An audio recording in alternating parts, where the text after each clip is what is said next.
Hey man, I'm doing great. Hey, Nihal. Good to.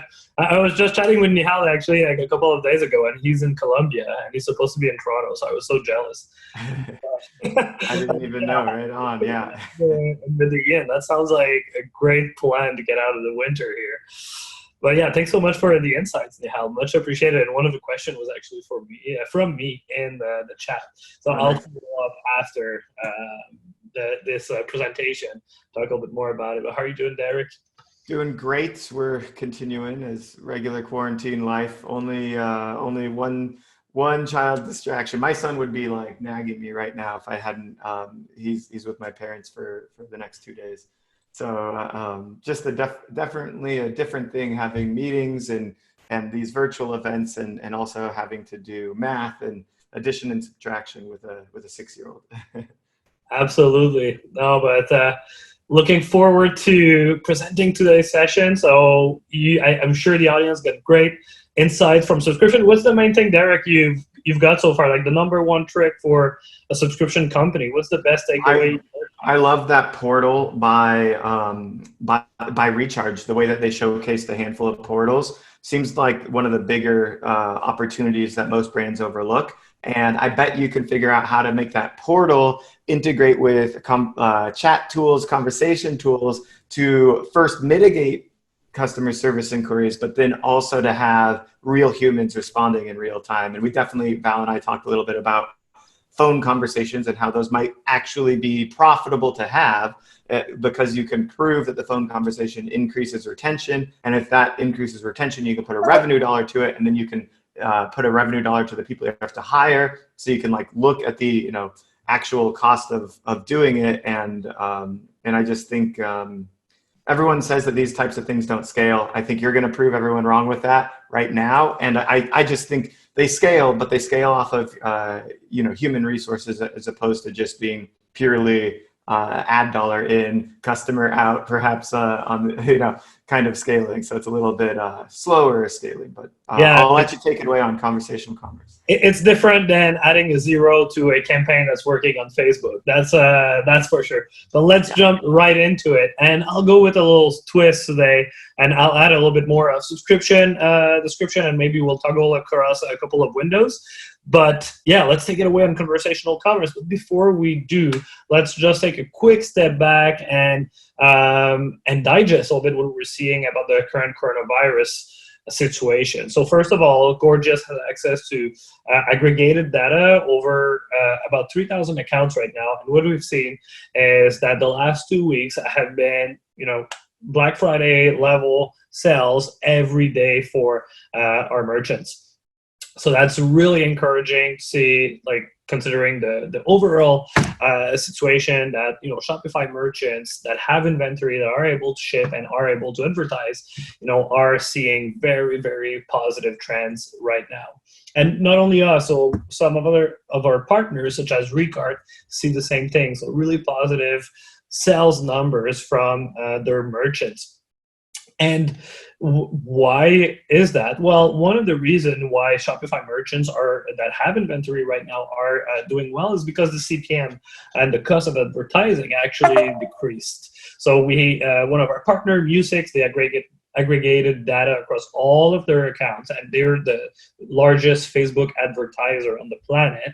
And what they see is that the cost per 1,000 impression went down with the unfolding of the coronavirus situation. So that was really fueled by like Fortune 500 companies pulling out their ad budget and leaving space for a smaller e-commerce player that have inventory. So it's creating some opportunities for mom and pop shops that have their online store ready.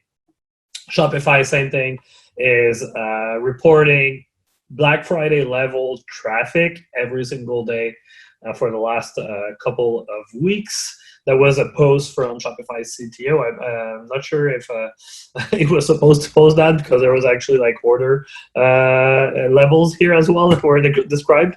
But the Shopify stock also is following that trend. So it's definitely going in the right direction for these guys. So they completely recovered from their virus days. So they're seeing all-time high exchanges right now. And one of the reasons is if you're looking at how the post-coronavirus situation unfolds on the e-commerce side. So this is, for example, in China, the people that got, that lost their employment opportunities in restoration or travel and so on, are finding new gigs as delivery or people and really helping the supply chain of e-commerce. And what's happening in Beijing is that actually there's so much little space right now in the apartment buildings for all of the packages that are supposed to be delivered that they're setting up kind of open air warehouses in front of buildings. And then you have all the vendors, the e-commerce vendors that are coming to drop their packages there. So it's really like an open air warehouse, because there's just the amount of package delivery was just too big. So they're coming up with creative ways to keep on fueling that. So even as I guess what I'm trying to say out of this slide is, as the coronavirus situation starts resolving itself, the economy opens up again, still the e-commerce sphere will be the one that's really, really strong. And I'll open up the questions at the same time, see if anything happens in there. I'll address them right away. Some of the brands that are doing really well, as I might have mentioned, is the ones that are managing to adapt their wording, that are creating new content based on the current situation, that is acknowledging what's happening and adapting their message. So for example, Brava Home, on their Facebook ad, their text goes on as, "We're all feeling that new home cooking diet right now. Make life easy by cooking with Brava and get back to Netflixing." Who doesn't relate to that at this moment? And then they have a little UGC type influencer video talking about his Corona diet. That's it's not too much in your face. It's very relatable, and those are the type of messaging that work really well right now. So let's talk now about conversational commerce and what does it mean? Well, for us at Gorgeous, it's really about helping e-commerce merchants increase their conversion rate through one-on-one real-time interactions. And every brand has their own brand voice and tone, and you will decide how to best deploy it across all your marketing and customer support channels. But when it comes to customer support, why is it so important to embrace conversational commerce? It's because we see that 28% of pre-sale chats or pre-sale SMS that have a customer service reply in less than 10 minutes convert. So that's close to 10x your average conversion rate. So if you have pre-sale chats or pre-sale SMS or pre-sale customer service inquiries in general, gotta make sure that you're really on top of these, because they will unlock a new level of conversion for your store and create customer for life. For example, this is the data from a shoe brand. On December 2nd, on chat alone, they got in one day 494 pre-sale chat inquiries. 230 of them converted into actual sales within 7 days after chatting to an agent. That's a 46% conversion rate. And on that day alone, those inquiries impacted $22,000 in sales. But the small caveat here is that they replied to those chat in less than 2 minutes, and that the overall resolution for those messages was about 21 minutes. So let's see how we can, apply conversational commerce across channels. So first, every reactive customer service inquiry can be an opportunity for you to upsell your clients. So if somebody is reaching out to you and is asking, for example, where is my order? Then you might want to use that opportunity to talk about their loyalty points that they have available on their account. Loyalty points program are really hard to monetize and drive traffic towards. So what if you were using most of your reactive customer service inquiries toward redirecting the traffic toward that program? An easier way to do that is, let's say you're getting a thank you note on a message. Now, why don't you give an incentive to somebody saying thank you to visit the website again and purchase again? It can be like a small discount code, or reminding them that you have a special offer right now, or a special sale that is happening, or just a new collection that came out. So somebody's that you're helping through customer service, and their conversation ends with a thank you. Well, just like say, yes, it was our pleasure. By the way, we have our Mother's Day's collection that just came out. Because you're a VIP client, here's 10% off. Go check it out. So reactive customer support is really interesting, and we won't go too much into details today. But before you can really embrace conversational commerce, before you can go all out on monitoring Facebook comments or social or live chat and your SMS replies, I think you need a certain level of optimization of your reactive customer service. You don't want to be overwhelmed with your basic questions, such as where is my order, because it just won't leave you the time to go and have an impact on pre-sale inquiries.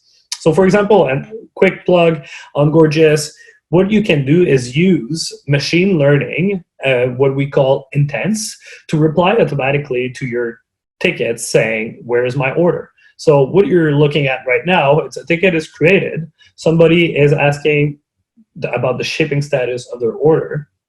So where is my order? And then the order, for example, here is currently in transit, and that we can pull this data from Shopify.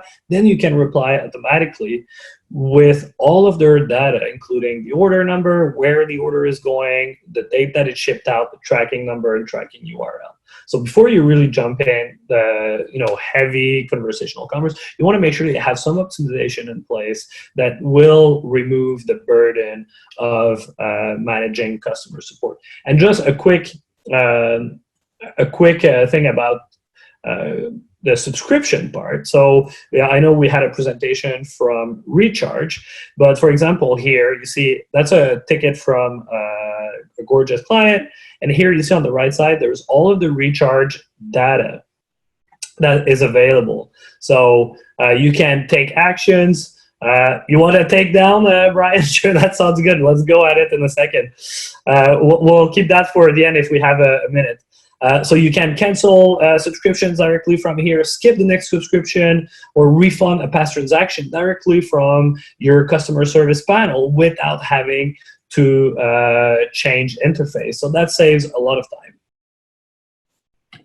Looks good. So now let's talk about the fun stuff, pre-sale conversational commerce. If you guys are using click to messenger ad, please comment in the comment section. It would be interesting to see who else is using it and if it's really relevant at this point. But we're seeing some leading brands such as Wholesome Culture still crushing click to messenger ads. They will use this ad in order to promote a little bit more who they are as a company. So for example, in this ad, you see that the company is talking about their product being ethically made and 10% of their profit going back to animal rescue, but also obviously giving them a little incentive to click on the button. And then when they click on it, it opens up a button that starts a conversation with the client again about who they are, how they're engaging with their ecosystem of saving the bees, which is their mission, and so on. And then you're going on a landing page that is reminding you again about how they're saving the bees, and that is opening a chat window. What's astonishing with this is that they're giving opportunity for you to talk with their team at every single step of the funnel. You're in Messenger, you get an opportunity to chat with someone, but there's an automated bot as well. And then you land on their sort of About Us page, and again, boom, live chat with a quick chat campaign that's right there, help asking you if you need help with anything. So really creating a lot of touch points and making sure that the customers understand that the brand is available is really one of the key components of this ad strategy for a Wholesome Culture. And that was one of their top performing ad in Q1. So really interesting on that side. And then another little trick for today is managing your Facebook and Instagram comments. So we know that it's overwhelming if you're scaling your ads to several hundreds or thousands of dollars a day to keep track of what's happening on your pages, on your ads, and on your organic posts as well. But there's a lot of value to unlock there. So in the example that you're seeing here, so there is Megan, she's tagging her friend Jessica, and then Jessica jumps in on the thread and saying that they both need this product. It's like, oh my god, we need this. Like, you can't literally ask for a more engaged prospect at this point. They're telling you that they want to purchase your product directly on your Facebook comments. So, and then the brand comes in and comments like, hey, I agree with you, you need this, here's a discount code, get it on, and that's gonna be off all your purchases. What we've noticed, by using a 4-letter discount code like this, the brand was able to drive an incremental revenue of 5% of their ad spend. And this discount code is only used as a reply to positive comments. So what's happening here, literally, it's free remarketing. Somebody's commenting on your ad, then their friend are commenting, then you are coming on the thread, and they both get a notification in their Facebook backend telling them that the brand interacted with their comment. So the more you reply to your comments, the more people are coming back to your ad, re-engaging with it, and then give them an incentive to visit your website. You're going to purchase more. Facebook will reward this in several ways. If there's more engagement, it will decrease your CPM, but also you will be able to measure the impact of that discount code or any other incentive that you're putting there on your sales. And that we've noticed that it was really powerful for brands that they are deploying this. But the way that they're doing this at scale is they are actually compartmentalizing all of the Facebook comments. Can your tool automatically reply to comments? Yes, it can, but no, don't do it. So if you reply automatically to Facebook comments, it will, and you have a lot, I mean like more than 500 comments a day that you would reply. Basically, it's going to make a lot of instantaneous API calls on Facebook, and Facebook is going to shut down your page for a while, and they're going to ask you to explain yourself. You don't want that. So what you want to do instead is you want to do what I'm going to explain right now. So you want to compartmentalize all your comments in 3 different sections. First, all of those social leads. This is all the people that are super positively engaged with your ad, that are saying, need this, we love it, and so on. So you create a simple rule. You're like, hey, ticket created, it's on Instagram or Facebook, and by machine learning, we detect that the sentiment are positive. Then you tag it. What will happen then is that you will have a view where only positive interactions are gathered. And that's like extremely accurate. We're talking about 98% accuracy there. So then you will have hundreds of comments that are all being segregated in a specific view. So that's really interesting, because then you can bulk reply to them. You can select 10 comment and you have one variation of your reply, and you're like, apply this to 10, and then you select the next 10 and you apply a different variation. So then also, not only it's not instantaneous, so Facebook likes that, because if it's instantaneous API calls, you'll get shut down, but you're still scaling, and you're using also different messaging to reply at scale. Then another, obviously, type of comments that you want to keep track of is negative comments. So people are a detractor of your brands on your post. You want to make sure that, again, you're using machine learning. Here you would just change positive to negative in order to keep track of everything that's happening there. If you're scaling, you'll have detractors, but you want to neutralize that, either by addressing their concern directly publicly or by hiding the comment if that's your internal policy. I don't have any suggestion on that. But also another interesting thing is you want people asking questions you want to be on top of that as well. So again, we can know by machine learning if you have people asking questions. So then all of those three topics are the most important one, and all the rest, which is basically just people tagging their friends or leaving comments that are not very relevant, you don't need to reply to all of these because there's just too many if you're scaling. SMS is a huge channel. So that's, I'm sure a lot of you guys have tested it in 2019. I would say it was the hottest channel of 2019, and it's still going strong. So a quick reminder on best practices around SMS. I'm not sure if we had an SMS presentation today, but you want your SMS message to be personalized. You want to use personalization token, such as the first name of the customer or the signature of the agent that is replying. You want also to catch their attention. One great way to do that, as you see on the right side here, is to use GIF images that are consistent with your brand. You can pull them straight up from your Instagram. Then you might want to use some emojis, depending again on your brand tone. And also you want a little bit of spacing. You don't want it to be all clumped up together and just like push some promos and so on. You want to have the message breathe a little bit and ask people questions. Don't like just blast the list, and just make sure that you ask them what they are interested in, if they found everything that they were looking for today, and so on. It's easy to set up SMS with an abandoned cart and just try to push a quick discount, but you can be a little bit more creative than that, and your customers will reward it as well. Just an important point about SMS is if you are sending SMS, make sure to actually reply to them. Make sure that you have them connected in some way to your customer service so that they can monitor all the replies that are coming through that channel. It's really important because it's a very intimate channel that people are using only usually for their family and close friends. So if you're inserting yourself in there, make sure that if they reply, you can have a conversation with them and that you're not letting them be disappointed in that sense. Now let's talk about what we feel is the channel of 2020.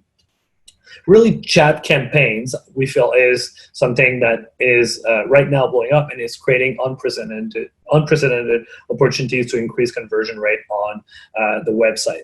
So, for example, here on the homepage, you can see, let's say you have a bike shop. You can welcome the people to your shop, tell them about maybe a special offer that is going on right now. If your mountain bike collection is on sale, you might want to redirect a little bit of traffic there. And also you might want to use that messaging opportunity to talk about or just remind your prospects or clients about the charitable cause. So if you're giving away some proceeds to a coronavirus effort or to staff one like a hospital that's near you, you want to make sure that like this type of messaging is communicated on that channel. But where it gets really interesting is on the collection or product pages, what you can do with chat campaigns there. So let's say you're selling women's shoes and you have a bestseller that's like made of faux leather. You want to make sure that you put that forward, and just as if a retail sales consultant would be walking up to a client and tell them, about this product. So imagine you're in the store and somebody's looking at the shoes. You're the sales consultant. You're walking up to them. What are you telling them? Well, for example, you can tell them, hey, that those shoes are made 100% with cruelty-free faux leather, and that customers in general are raving about it. Also the main reason or the main objection to purchasing shoes online usually is around size. So you want to address that up front as well and tell them like, hey, usually women go half a size up on that model. That really shows what they're looking at and that you're creating specific content, and it's really powerful for your best sellers. And finally, acknowledge who you are. If you know everything about shoes and the sizing that people should go, tell them that you're their shoe consultant and that you're available for them to help. So yeah, like those type of campaign on the product and collection page are the most powerful one to create engagement with your prospect clients that are looking to purchasing a specific product at that moment. This works especially well for high-ticket items. But also you can use chat campaigns on cart pages. So for example, again, back to our bike, if you have a bike shop, you can tell them that, they're about to make a great bike choice when they are on the cart page.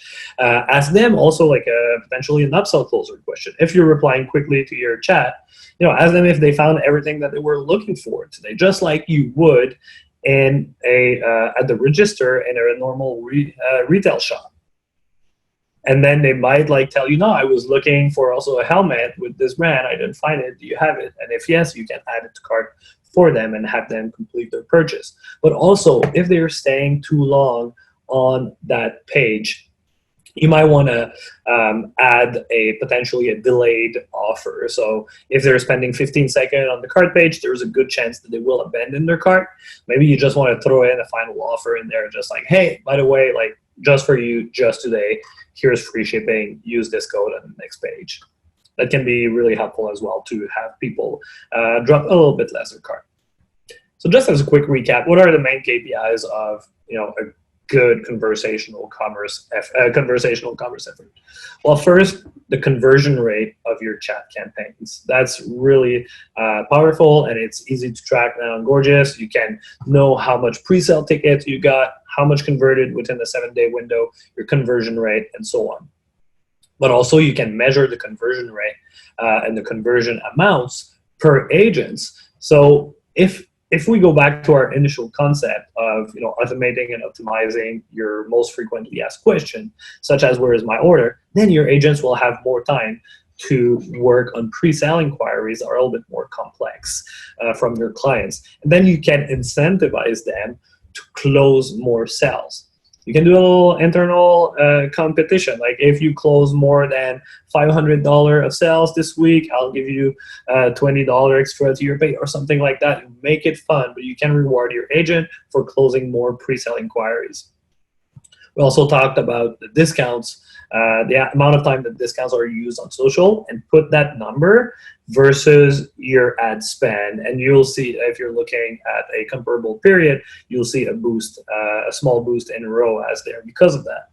And also, finally, your first-time response, as we already talked about. It's pretty important because if people are left hanging on SMS after you text them or on chat, after a campaign, they might be slightly disappointed. So people like the leading brands that we've seen that have deployed this program of conversational commerce are seeing usually a 30% efficiency in their CS customer service team. So they can do more with less people, maybe repurpose to other more value generating thing, or they can do more channels, more type of interactions with the same team. Second, a small improvement in return on ad spend because there's more engagement on their ads, and they're fueling that engagement by replying quickly and interacting, especially with people that are showing a positive intent on their ads. And finally, they will have an increased conversion rate through live chat because average conversion rate of a pre-sale chat, 28%, average conversion rate of an e-commerce website, 3.2%. So obviously it's pulling that up a little bit. A very quick word on Gorgias. We're the #1 help desk for e-commerce. We work with 2,500 brands. So nice brands like Steve Madden, Timbuktu, Movement Watches, but also more individual entrepreneurs that are just looking to aggregate and have a better way to manage all their customer inquiries in one place. And if ever you want to, so we have a special offer for businesses that are impacted negatively by the coronavirus. So if your business has been negatively impacted by COVID, you can apply at the link below, and I'll let Derek post it as well in the chat. But we offer up to 6 months free of Gorgias, no strings attached, if your business has been impacted by coronavirus. That link isn't working for me. Oh, I had just created it. Let me. I'll pull it right back in a second after this thing. All right, we'll get it in just a second. We'll make sure it's in the show notes for everyone as well. Yeah, and my information as well right here. So phil@gorgias.com. Really simple email. Don't hesitate to send me a note here. And yeah, let's just address Snehal's question. What have you seen work best in terms of balancing a clean UI UX and the chat feature on mobile devices? adding more pop-ups and sometimes negatively affect conversion when they cover up important info.